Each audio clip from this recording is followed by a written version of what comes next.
Art One-on-One with Mr. Burgher.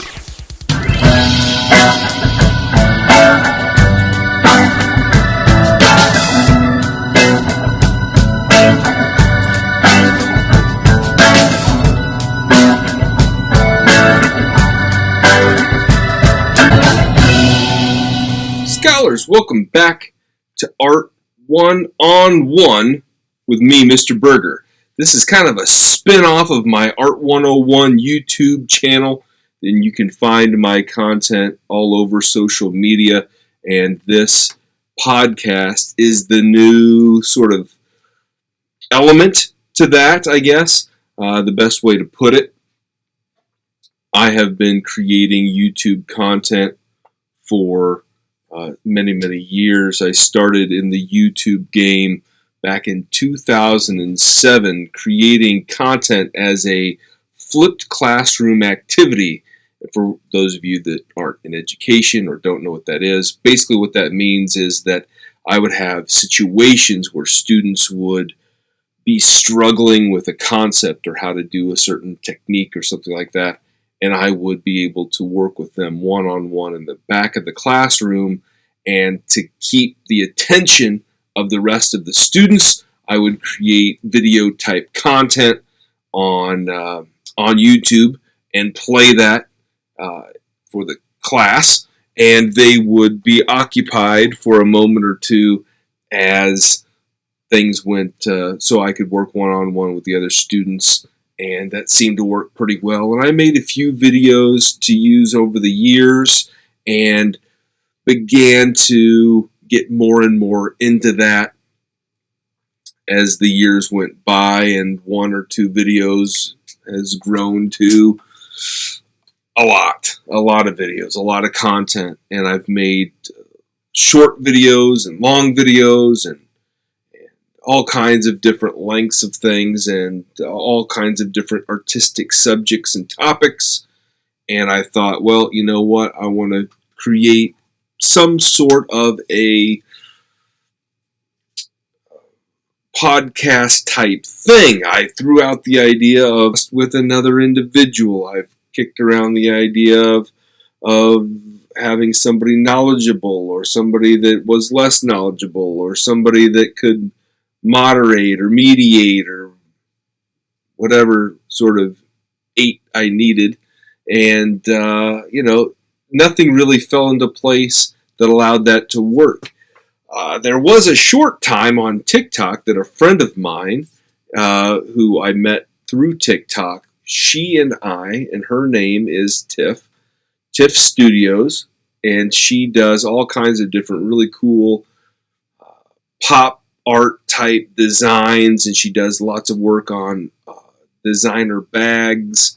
And she now has her own line of purses and bags that she does, and she is phenomenal. And she and I, for several instances, got together on Wednesday nights and talked about specific artists and artwork, and she kind of was the mediator, and that really worked really cool. And we had quite a following for a while, and that evolved into other things. But anyway, I'm glad to jump and springboard into this podcast sort of concept. It's something, again, that I've kicked around for a while, and I'm glad to be kind of dipping into. I wouldn't say that I'm jumping in full throttle. I'm not going to plan on making a ton of this type of content, but I want to see how it goes. I want to create some things and see if there is a desire for an art type podcast in a radio type non-visual format. And with a podcast, you don't get a lot of images. You basically listen, and it is what it is. And I don't know. There's a part of me that's a little bit skeptical on whether or not that will work, but you never know unless you try. So here we are, giving it the old college try, I guess. And so I kicked around the idea for quite some time and decided, I'm going to create a podcast. And today just seemed to be the day. And I couldn't come up with an idea, for a name. Couldn't come up with a title. What would work? And I ended up going to a group of students, high school students. And I said, hey, what do you think? I want to create a podcast. I want it to be short. I want it to kind of flow with what I've got. And one of my students, his name is Burgher. Burgher said, hey, why not art one-on-one? You have art 101, so why not art one-on-one? Because it's, you're talking one-on-one to the person, on the other end, and it kind of makes sense, and it kind of flows the same sort of way, I think. And I thought, I don't know. And the more I thought about it, I don't know. Yeah, that's a really clever idea. So I told Brogan that I would purchase his idea for some art one-on-one merch if I ever make some art one-on-one merch. So there's the exchange of ideas for goods, I guess. We call that bartering where I come from. So I think that was a pretty good exchange. And, and I've taught art at all different levels.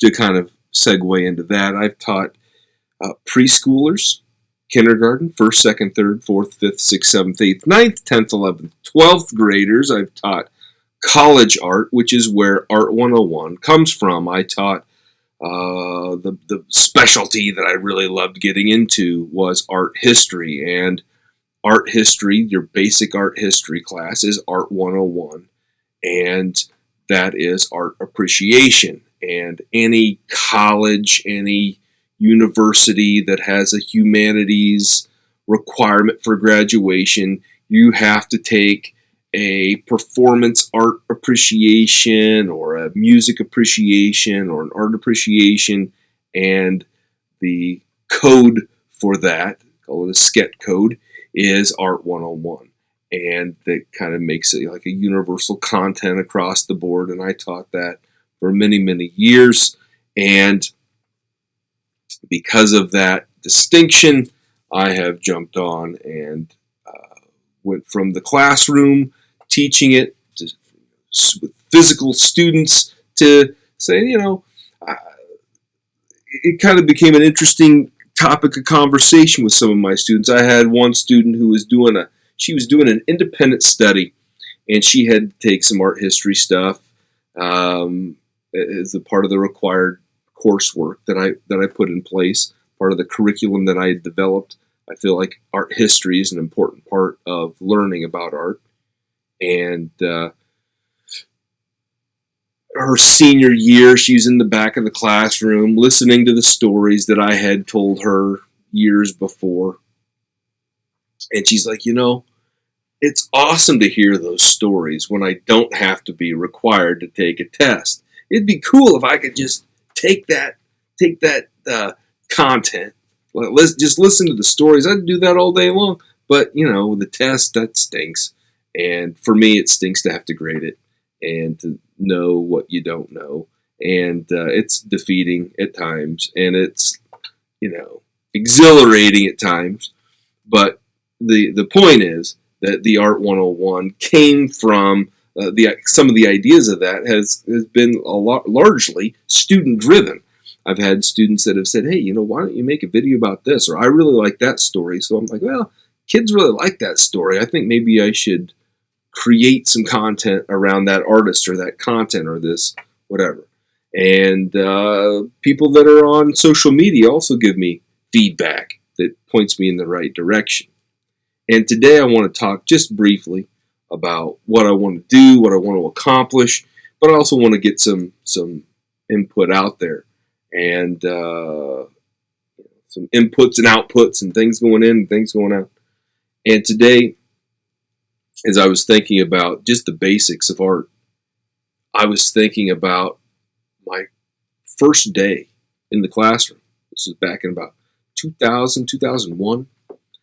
I was at a little college or a little high school in Iowa, and it was a sophomore, maybe a freshman girl, and I had talked about the syllabus and the requirements and the this and your basic first day stuff, and I said, listen, if you got any other questions, now's your time. You can ask anything you want, and I'll do my best to try to answer any questions that you have about art or about what we're going to do or about me or whatever. That kind of thing. And she raises her hand. She says, Mr. Burgher, I want to know, what is the meaning of life? I said, well, it's a great question. There have been philosophers and scholars throughout time and history trying to figure that very thing out. And what I can tell you is this. The meaning of life is largely revolving and surrounding some form of art. The art of living, I don't know. The art of life, I don't know. But I think our lives largely is surrounded by art. If you go back to our prehistoric ancestors, they were individuals that would create things and build things and tools and creations, and they made art. They made their tools in an artistic sort of way. Before there was writing, there are cave paintings that exemplify this very point. There are examples of cave paintings and sculptures from the end of the last ice age type Paleolithic, Neolithic time periods where, and you're covering thousands of years there, but there were people that were creating things in an artistic sort of way because whatever reason. Maybe it's speculation, whether it was to remember things or as a calendar or as a religious thing or a belief thing or a spiritual thing or a power thing. We don't. But what we do know is they did it. There's examples. And through those examples and proofs, we know that art was important. We can look at the artifacts, the ceramic pieces from all across the world. This isn't isolated to France or Germany or China or Africa or Native America. This is a global thing, regardless of if you're talking about the Mayas, you're talking about the Sioux, you're talking about the Eskimos, you're talking about the Japanese, you're talking about the Pacific Islanders, you're talking about the Aborigines, you're talking about the African the Egyptians or the individuals from Ghana or wherever they are from. People from globally were creating things, decorating things, thinking about how to make things in their belief system beautiful. It wasn't enough just to make a bowl. They wanted to make a bowl that was decorated in a certain way with what they had. Whether that was the type of clay they had, the type of paint they had, the type of minerals they had, the type of whatever. And they created designs. Somebody made a design and they replicated that design. And Aboriginal designs and Egyptian designs and Aztec designs and Cherokee designs are all different, but kind of have the same flavor of we want to make things pretty. We want to do things a certain way. And that's true of clothing. It's true of ceramic. It's true of tools, weapons. It's true of just about everything, every aspect or component of life was in some way, shape, or form affected by the need to decorate it. And that to me is pretty cool. That's pretty powerful. I took a class specifically on the arts of Africa in college, and I learned about all sorts of different types of peoples from the continent of Africa throughout time, and how they approached different things, how they revered certain things, how they did things differently. But the more different they are, the more similar they become. I've watched lots of things on how there would be no connection between in the societies of ancient Mexico or Egypt or North America, or England.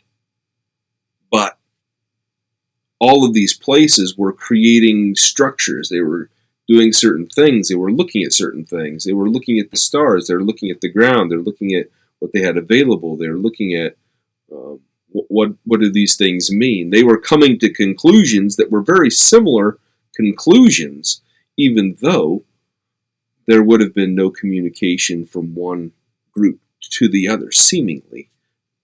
No communication between those groups. And they were coming to similar conclusions about certain things. And to me, that's a very powerful thing. And the way they decorate it is also very similar. And that's art. That's the power of art, I guess, as some may say. And to me, I want to invite people in to have that conversation, to maybe one-on-one discussions, maybe certain topics, maybe certain elements of art that we can discuss in a philosophical sort of way without getting into the roughage of the physical artwork. And that's really, really hard to do. It's hard to talk about Cubism, for example, without looking at a Picasso. It's hard to talk about some of those visual things without the visual thing there. And at the same time, I think that it's important to allow all people, whether they are have perfect vision or no vision, to be able to understand and recognize and be able to interact with something as powerful in our universe as art. And that's a big task. That's a big thing to take on, but something that I'm passionate about. I'd like to maybe have artists, educators, people that would like to Zoom or conference call or whatever it is, to maybe have those discussions with me. And I would love to be in. Maybe it might just be me talking to myself for about 30 minutes or so each time. But there's a lot of stuff out there, and just kind of getting on the ground floor of what a podcast is. I've got some ideas of it, and I've seen some individuals that do a really great job of creating and constructing a podcast. And there are some folks that, this might be the example of what not to do. I don't know. But I think that I would like to be able to construct something that is an open forum. And so any sort of comments or whatever that you want to give to me, make sure that you obviously comment on this where you find it, and I can hopefully use that content for future projects, future podcasts, and that sort of thing.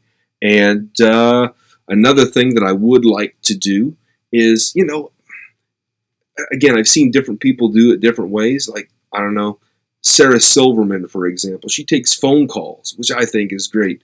Kevin Nash, pro wrestler, he takes people tweet him. And so, you can, I don't know what the easiest way to do that is. If it's easiest to do it through text format, through an audio format, through a, I don't know, Conan O'Brien, he does it, but he does it through video, through like a Zoom call. And there's something cool about that too. So I don't know what the right way is. I don't know if there's a formula that works best for you, for me, for us, for the media that we're diving into, for lack of a better analogy. But I'm excited to get into it. I want to do some things with art and art history, and but I also want it to be driven by the folks that are going to interact with it. So find me on YouTube, find me on Twitter, find me on Instagram. Send me your notes, send me your messages, send me your stuff, and I'll find a way. I'll figure out a way on the best way to interact with it. I appreciate your time. I appreciate your time and consideration when it comes to the idea of an art podcast.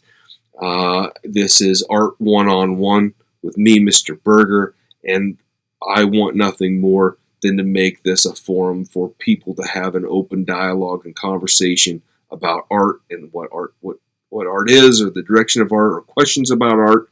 And there may be differences of opinion, and I love it. I want to be able to have that open discussion and dialogue. And if you want to be a part of that as well, again, it takes nothing more than to reach out and contact me, and we'll make something happen. I greatly appreciate, again, your time and consideration. I want to make this as user-friendly as possible. And with that, I'm going to cut out and invite you to follow along. Make sure you like, share, subscribe, and interact, and we'll see you real soon. You have yourself a great day.